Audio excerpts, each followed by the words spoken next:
What's up, Davey? How we doing? Doing good. Good to be here with you guys. Travis? Big weekend. Yeah. Big weekend. Huge weekend. Yeah, I mean, the top two teams in the nation go down. Chaos. Just the way we like it. It's a time for an Overreaction Monday, I Yeah. believe. Like We've it. got some headlines that might be overreactions to some stuff going on. Let's start with Ivy League. This was the cause of some Twitter talk. Yes. Ivy League's the best conference. Is that an overreaction? Yes, that's an overreaction. What? I will start on that right In true away. ahead, ACC Davey. fashion. This is true. Well, This is true. I've spent my entire life, well, I guess, when I'm going to North Carolina and playing the ACC. So I've tried to always defend the ACC, say it's the toughest conference. It is essentially the SEC of college football, if you will, with all those good teams in it. But so that's where I start with this. Looking at this season, I mean, just the numbers speak to it. 5 ACC schools are in the top 20 right now, and 4 Ivy League. But getting even closer into it, who would you say is the second best team in the Ivy League? We have Yale sitting at #1 right now. I don't know. You look at Princeton. You look at Cornell. Princeton and Cornell, I think, would be there. And I just don't think them as #2. Penn's up there, too, but them as the second team can match who would be the second and third team in the ACC. Who's the second best team in the ACC? I don't know. Who's the best team in the ACC? You don't know the answer either. Is it Syracuse? Is it Virginia? Yeah, I'll say they may have just lost, but So they lost. So I'll give it to Syracuse. So then, if you're saying that Carolina? either UVA or Haven't played Notre anybody. Dame or Carolina is your second best team, I like those teams over Cornell. I will say I probably would have disagreed with this before this past weekend. But Princeton finally proved with Michael Sowers that they can beat somebody. Like they had that game against Hopkins a couple years ago, and Hopkins was good, but turned out not to be a great team when Princeton just ran up and down on them. This year, they go to Virginia. You beat the defending national champs, who has like everybody coming back. They took Virginia's best shot down the stretch and held on. Got great play from guys other than Michael Sowers, while also allowing Sowers to be great. So that puts Princeton in the conversation. Cornell, as quietly, just taking care of business. And I had a chance to see him up close and personal against Towson this weekend. And while the competition they've played hasn't been great, their offense can stack up with anybody in the country. And then you look at Yale and what they did to Penn State, and when they can win faceoffs and you can play defense the way they did against Penn State, against that high-powered offense, you only give up 10 goals or whatever. Like, if you can give up, if that defense can hold, along with TD at the faceoff X, if that combination can hold Penn State to 10 goals, you can hold any single team in the entire country to 10 or fewer. And that is going to put you in a conversation to win every game. So, I like your argument. And you have to consider that right now, I think the Ivy League is the best league in the country. Wow.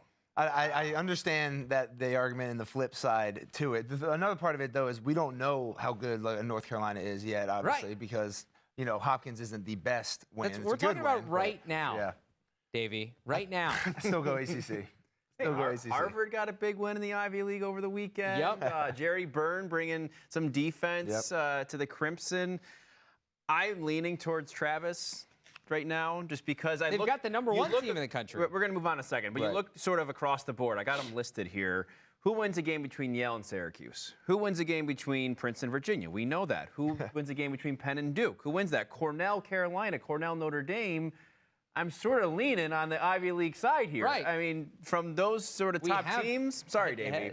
I mean, you're the expert, so you're probably right. I can maybe give you a right now. If we're going overall, I think it's ACC. All right, that's fine. All right, let's go back to the Ivy League now. We're talking Yale, who beat Penn State over the weekend.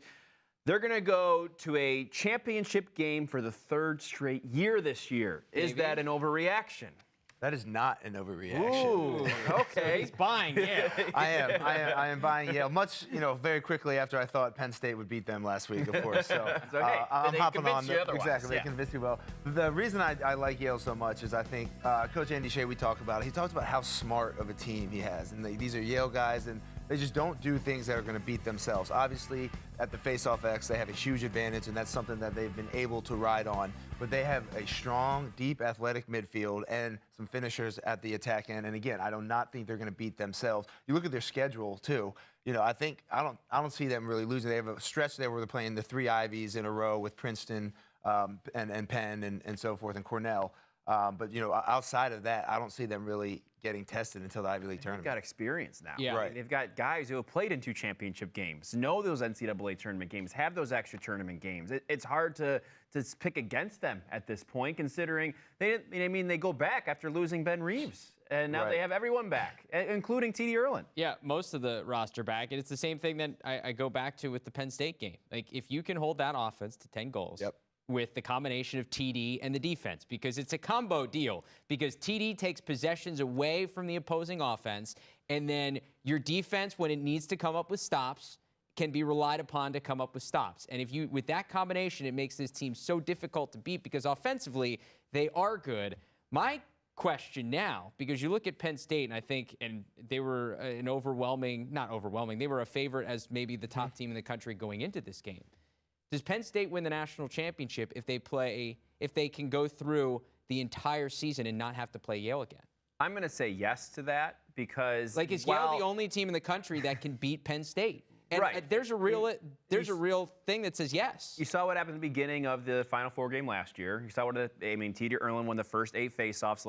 The trick is, it's kind of like in football, where you try to keep the ball away from the other team's offense. Kind of the same idea. I will say, at the end of that game, Gerard Arceri won the final 5 faceoffs against T.D. So I don't know, maybe they've seen each other enough times now where something started to click. We see that in the Ivy League with Penn and Yale, who I think might be the team standing in Yale's way, kind of similarly that Yale stands in Penn State's way. So I don't know if it's a lock that Penn makes a champ. I think that's an overreaction to say Yale's going to make a championship right now. I've gone against them too much, and I've been proved wrong too many times. I'm going to plead the 5th. All right, last one to go here now. Michael Sowers is a lock for the Tewaaraton. 33 points in 3 games, averaging 11 a game. Is he a lock? Davey? That is not an overreaction. Oh, man. To win the award? To win Davey's the award. overreacting all over the place. It's not an overreaction. This is why. If you're going to come in, and obviously, we saw the big games, and he had, however many points against Colgate in the first 2 games. If you're going to come in and drop 8 points against the defending national championship, granted, they have some young guys on defense, and that's not what UVA is known for, especially this year with all that offensive firepower. But my point being, I don't see a team slowing him down or stopping him. Regardless, if he starts getting shut off, possibly, or teams start going with a zone and saying, we're not going to match feet with you, we're going to sit back, then he just picks you apart. I just don't see, if he's going to, have these double-digit games, and he's already done that. He's going to continue to do it. I don't see it stopping. So then, and now all of a sudden, now the team is winning as well. That's a big difference. Well, that's the key. Right. I say he's a lock. With the start he's had, he's a lock to be a Tewaaraton finalist, because Princeton's on the map now. And honestly, even if Princeton just makes the Ivy tournament, I see them in that conversation. If they make it, lose in the semifinals, miss out in the NCAA tournament, I don't know how you can look at, and the Tewaaraton, whether you like it or not, is a career thing. And I don't know how you can look at the career he's had and not at least put him in the finalist conversation. Now, after that, in terms of winning it, this team's got to get to the NCAA tournament. I think they got to get to at least the quarterfinals, and he's got to put up gigantic numbers. Sort of similarly that Pat Spencer won it last year. And it's the same kind of way. Peter Baum type argument. And different, Princeton has a more prestigious program than Colgate does, but similar situation where he is by far the best player on that team. However, I think in a similar thing with Cornell this year with Jeff Teat, I think Princeton has some guys that can take pressure off of him offensively. Like, there are other guys on that offense that can get the job done if he gets locked off, that allows him to go get the ball and do more. And then the other question is, like, how are you going to lock him off? Because I don't know if there's a short stick or a long pole in the country that can match feet with Michael Sowers. Yeah, and I think Virginia tried to do that, I believe, in the beginning of that. I mean, he had, I think, 1-1, I believe, through the first quarter and a half, and then went off, and then just saw him go to work, and there was no defending him at that point. And I know it's a year-to-year thing, but I do think I think he's got the edge when it comes to the Lifetime Achievement Award sort of feel. But I mean, so does Grant Amen. Grant Amen who would is you the say same thing. is pushing Sowers? Obviously, Amen's in that conversation. And who else so far? I mean, is Chris Gray from Carolina, is he in there? Amen can make a run and win the championship. That'd be a very tough argument to tell him not to. Probably maybe not having as many, maybe coming in second in points as Sowers at that point. Yeah. Wow, what a Monday. That was fun. It's only just begun. Lots of reactions.